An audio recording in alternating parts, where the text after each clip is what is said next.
This week on Kentucky Afield, the mighty Ohio has some mighty fine fishing. Nice! In fact, some say it's home to one of the most unique and fishable dams in the world.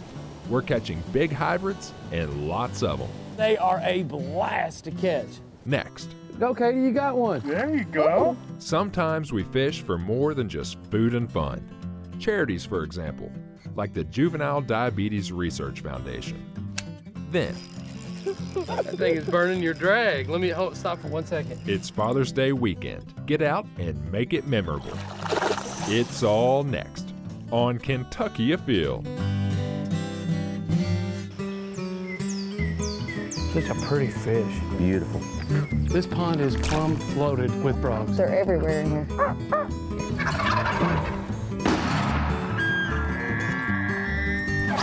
Yeah, this is a good fish right here. Really good fish. Come here, girl. Yeah, boy. That's a big rabbit. Nice job. Yes. Yes! My first muskie. Mercy Leo. Yeah, look at here, it's a keeper. There it goes. Boom.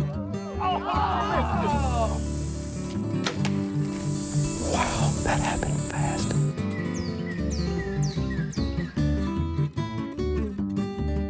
Hello, and welcome to Kentucky Afield.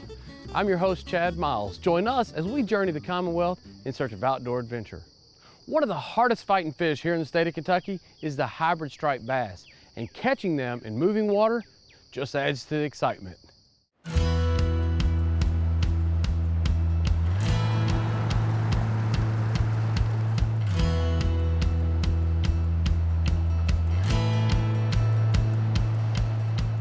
You know, we're down here on the Ohio River. This is something you've been wanting to get me out here to do for quite some time, but man, just to have an opportunity to get down here with the right amount of flow, people don't realize this is a magical location. It's an underutilized fishery, it really is. I spent the last 20 years down here kind of figuring it out, and I would say of all the places in Kentucky, from Cumberland to Kentucky Lake to Barren River, this would be my favorite place to come and fish. It's really saying something because you got in all those places, but this is one of the closest ones, and it's the most unique opportunity. It's the place you like the most. Yes. These fish like eating, don't they? They do. Put a minnow out there, they're gonna eat They're it. going to go after it. I know you've recently caught some fish throwing flukes and little swim baits. Yes, there's a lot of different ways to catch them. Well, let's go up here and give it a try. We got here a little bit early, sun's just up, we're gonna catch some fish. It's a beautiful morning.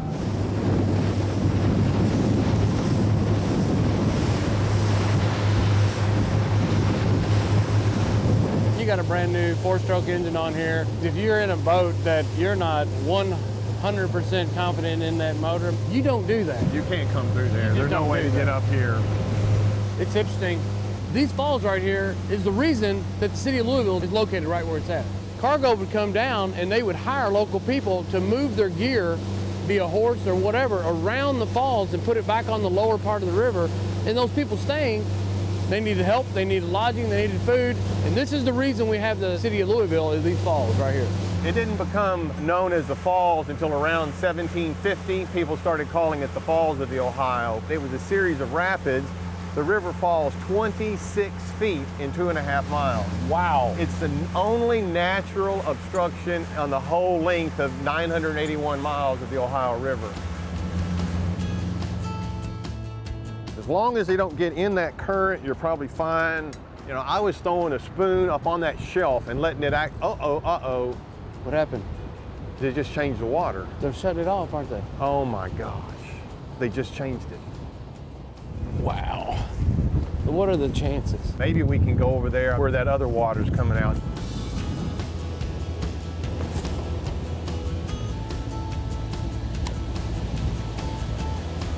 Oh, here we go.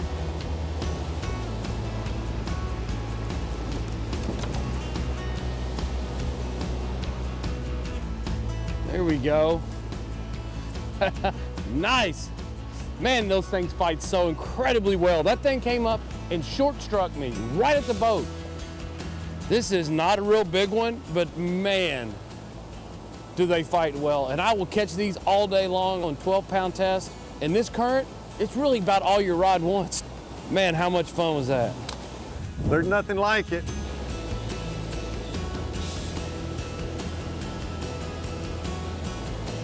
Here we go. This one, thank goodness, is going to the skinny water. A little better fish than the last one. I'll tell you one thing, I'll take this so you can handle the boat. That is a rush because you know it's about to happen at any second. When they hit your line, it's just as hard as you can hold on to the rod and hope that they don't run into that current. They're so incredibly strong. Oh, you got him. It's like a pretty good fish. I got really light line on here. He might not be as big as he's acting like. It's a good one though. There we go. I'll tell you what, hand me your rod, you can take the boat. So what is it you got on here, Chino? I got that Zoom 4-inch fluke. So this is a Yeah, a little Zoom. 3-ounce pyramid-shaped head. And you're throwing it on a spinning rod with what, 10-pound test or something? Yes, uh-huh. And that's what really makes it exciting because it will bend that rod over. Now you're probably going to lose a giant fish, but I like the fight of them. You want to turn it loose or you want me to pitch it out? Ah, pitch it out. I'm good. All right. Get you on another fish.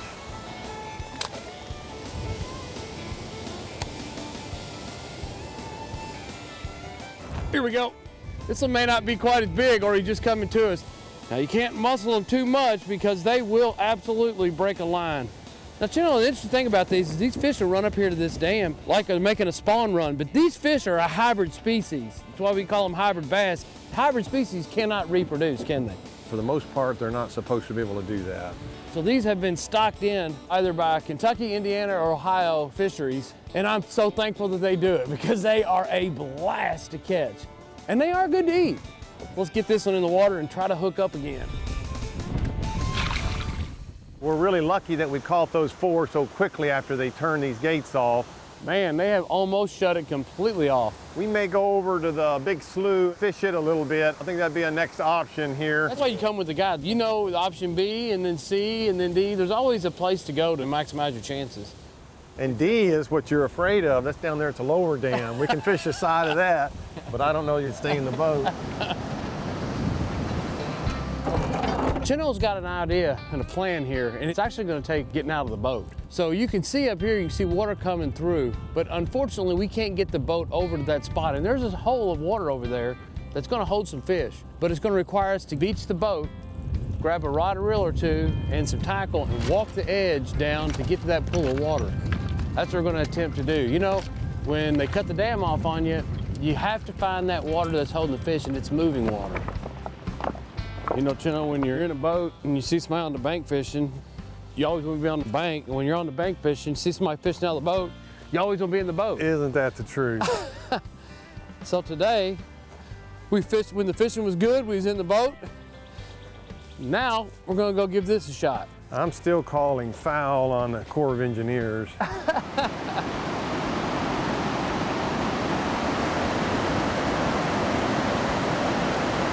Here we go.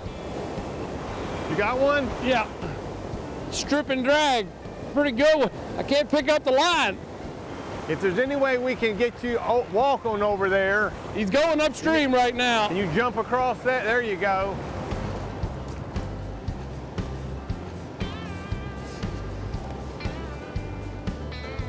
Here he comes.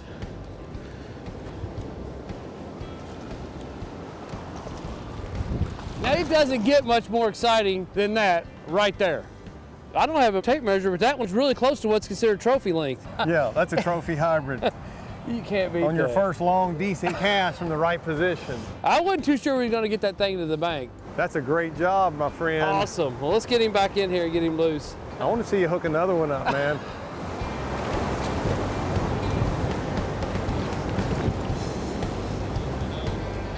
I see him. What is it? I don't know. I think it's a drum. When you can read a river and you know where the fish are probably stacked, it's not one species of fish, it's everything. You foul hooked him. Sure enough, got hooked in the back. There's so many fish sitting in there, all you gotta do is get your bait anywhere near there and you just catch one. I'll tell you what, you foul hook one of those things trying to pull them through that water, that's a ride. You thought you had Moby Dick.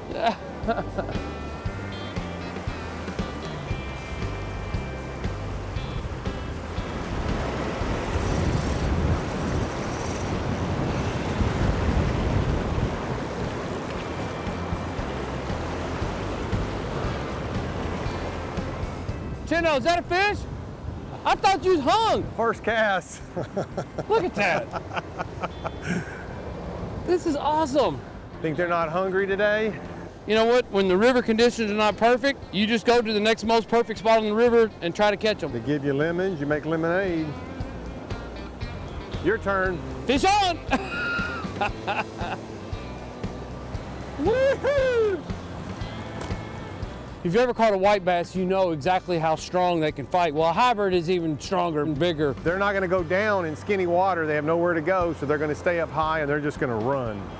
And man, you got to worry about your line. You got to run them down the bank. There's so much involved to come in here and catch one of these, and that's what makes it so incredibly exciting. Come on, let's go catch a few more.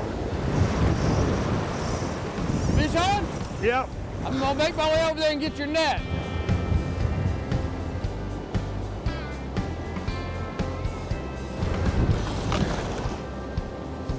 There you go. Look at that. That is bigger than your last one. That is bigger than the last one. He just hammered it. There's no doubt about it when they're on there. And then it's trying to drag them through that current, try to walk them down here and drag them up on the beach. You know, the crazy thing is, this sounds silly, but if you really like to fish, as you progress in fishing, it's all about the bigger the challenge. You go to smaller line, you go to bigger species of fish. Catching fish in this type of current from the bank where you got to run the bank and find a spot to pull them in, it just adds to the excitement. It keeps it interesting. Wrong way, buddy. That way. Oh yeah, that's home. I'm headed home. Out of here.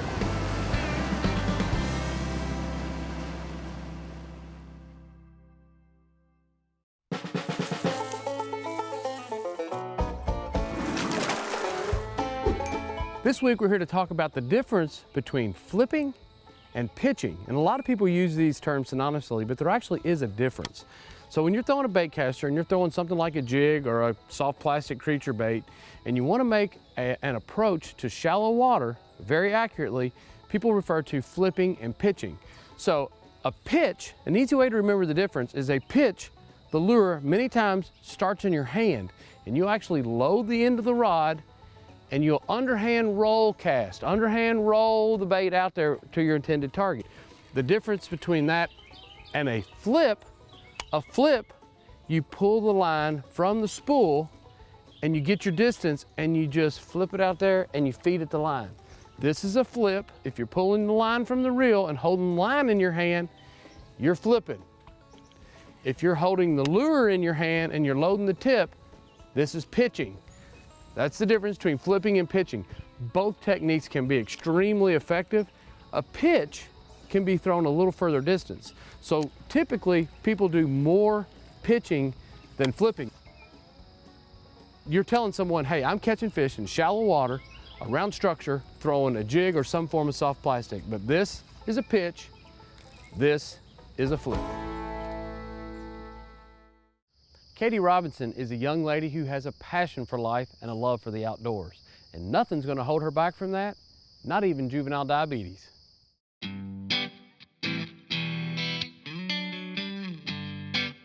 Oh, go, pull up. Go, Katie, you got one. There you go. Look at, you know what you got? First fish of the boat. Good job, honey. You know what you've caught here? What? That is a white bass.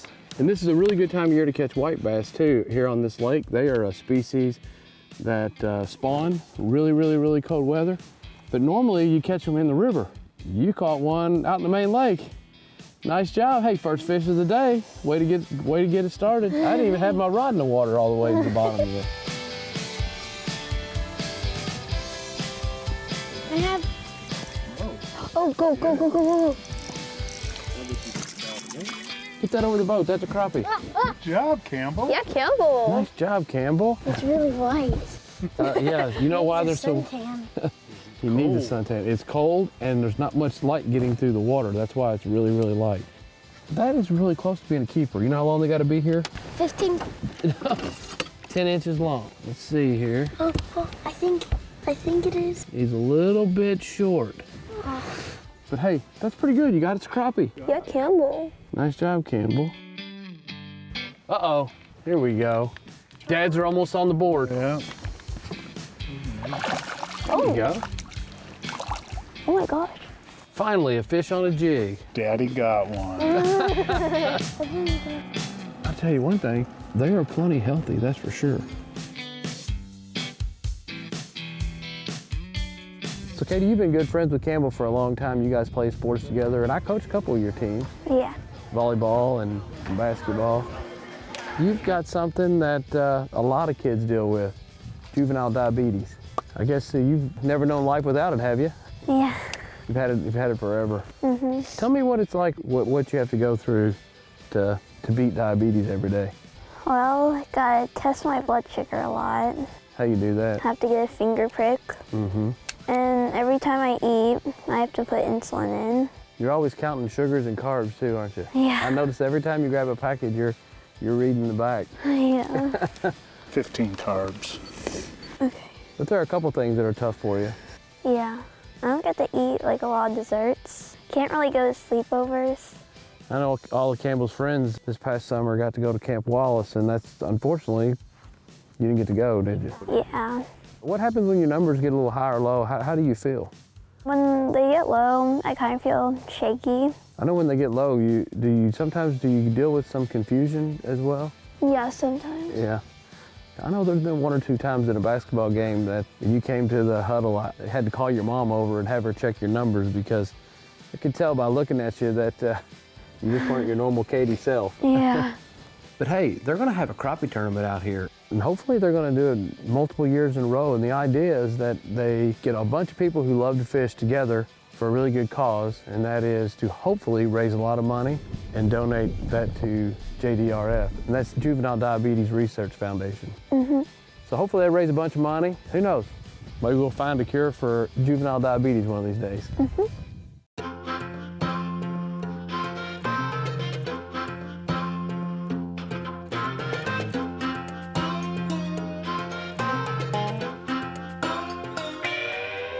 We ended up having 27 boats today. We had 9 youth anglers, which that's pretty awesome. We'll go ahead and get going. Let's go ahead and start with the youth. You ready to go? There's not very many of us that's never been touched by diabetes. Whether it's family member, brother, sister, cousin, grandmother. Got it? Eli Nice fish. is type 1 diabetic. This is my nephew right here. All right, let's see here. 0.804. 0.804. Good job, buddy. Good job, guys. As it started out in early childhood, at least for my nephew, he had to give himself insulin shots. Through the advancements of the research funded by the Juvenile Diabetes Research Foundation through fundraisers such as what we've done here today, they have been able to come up with automated pumps to ease the burden of those shots. Good fish right there, buddy. Throw it in here. I was 6 when I was first diagnosed. 1.51. 151. Nice. Got it. Yep, it's his birthday today. Probably 3 to 6 times a day I would take shots. Who administered the shots to you? Me. There you go. 6 years old, administering the shots yourself.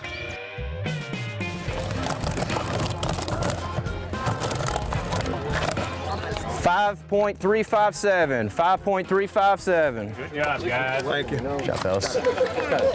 Fishing today was very important just for the reason of getting out there to get the JDRF Foundation more eyes, more donations. Every dollar counts. We had a guy stop by for $3. It's just all about raising money for all the kids out there. I know we had multiple children here that are diagnosed. Boat number 16 coming up.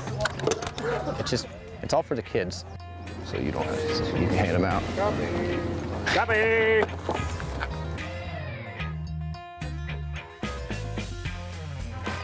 You're going to get your pick, whoever comes in first, which that is team number 23. And that goes to Brandon Blackburn and David Salisbury. They are the proud new winners of a guided fishing trip at Blue Bank Resort. Guide will be Billy Blakely. There you go. Congratulations on your win, guys. Right there at Class X, they just donated their first place money back to JDRF. Donate theirs back too. There's another one, Braxton Minyard. Donated it back to the JDRF. It's $2,568. We will be given to the Juvenile Diabetes Foundation.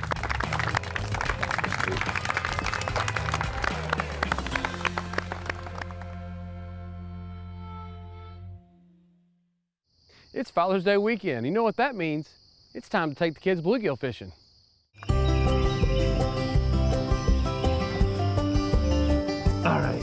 Hop down. All right, you ready? Here, Campbell, here's your fishing pole. Listen, these already have hooks on them, so be careful, okay? Okay. Campbell, can you get the crickets? Yes, sir. Let's walk down here and try out here by this big tree. You guys ready to catch some fish? Yeah. All right, we got all kinds of area right here. The fish are probably gonna be about 10 or 15 feet off the bank. Campbell, you kind of know enough of what you're doing. You can walk around and cast, okay? Yeah. Oh my gosh, these are fat. Fat crickets? Fat crickets. All right, Leo, we're gonna put you you got a shorter rod and reel? This I got. Yay! I got a little bit shallow. Daddy, more I got shallow. the biggest one. You know what that has to mean? A big fish. A big fish? Hopefully. You know what you're doing, right? Yeah. When that goes down, jerk it, and then reel them in. Leo, you got a bite, go. Oh my gosh, you've already got one. It looks like a big one. That thing is burning your drag. Let me stop for 1 second. Now go. Let's see what you've got. You got him, really. Daddy, I got one, Daddy, I got one. Oh my goodness, Leo. Yay! Look how big that bluegill is. Oh my goodness. Can we keep it? Can we keep it? Can we keep it? What has your sister got? What have you got there? I'm not sure. You have got a massive catfish. I thought you had the biggest bluegill of all time. You got a 10-pound catfish. Pull it up, pull it up. Reel it some more. Get it up here, Dad. Get it up here, get it up here. Get it, Daddy, get it. He's off. Hey, spit it out right there, huh? Yeah. Campbell, was that fun? Yeah. I got one. You got another one, Leo? Yeah. That's a big male bluegill. That's a really big, Leo. Good job. Tell you what, now that I see how big some of these male bluegills are, we'll just keep a couple of males and we'll throw all the females back. I think I have a bluegill. Woo. That's a good one, Campbell. Get ready, Leo, you got a bite. Jerk it, jerk it. You got him. Whoa! What do you think about that? Got another. None of them are small, they're all big. I don't know what you have, but that looks like a big fish. It's a bluegill. Look at that fish, Leo. This bluegill is bigger than your face, look at that. And it's the size of yours. I mean, these are just, Huge. you talk about catching bluegill as big as a pie plate. Look at that. That is huge. What a pretty fish, Leo. Shake him down. Hey, I've had a great time. This has been a great Father's Day for me watching you guys catch these fish. I'm ready for a taco. What do you think? Yeah. All right.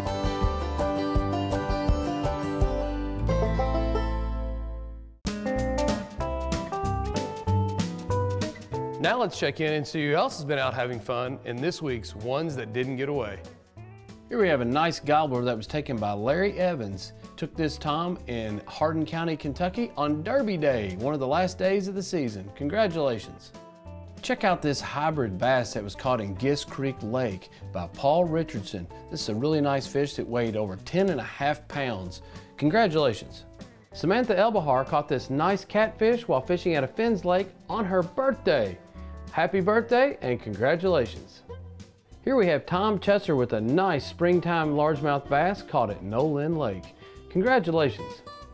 Here we have Ryan Chesser on the left and on the right. The first picture, he's 7 years old and this is his first turkey ever. On the right is his most recent turkey, taken in Shelby County when he was 13. Nice job. Here we have Lexi James with her first deer ever, taken in Willisburg, Kentucky. Nice job.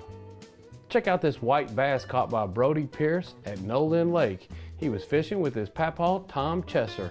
Congratulations. Here we have Colton Kress of Waynesburg, Kentucky, with a whole handful of squirrels that he and his dad took on the opening day of squirrel season. Nice job. Here we have Dalton Tucker with a nice 9-point buck that was taken in Raywick, Kentucky. Congratulations.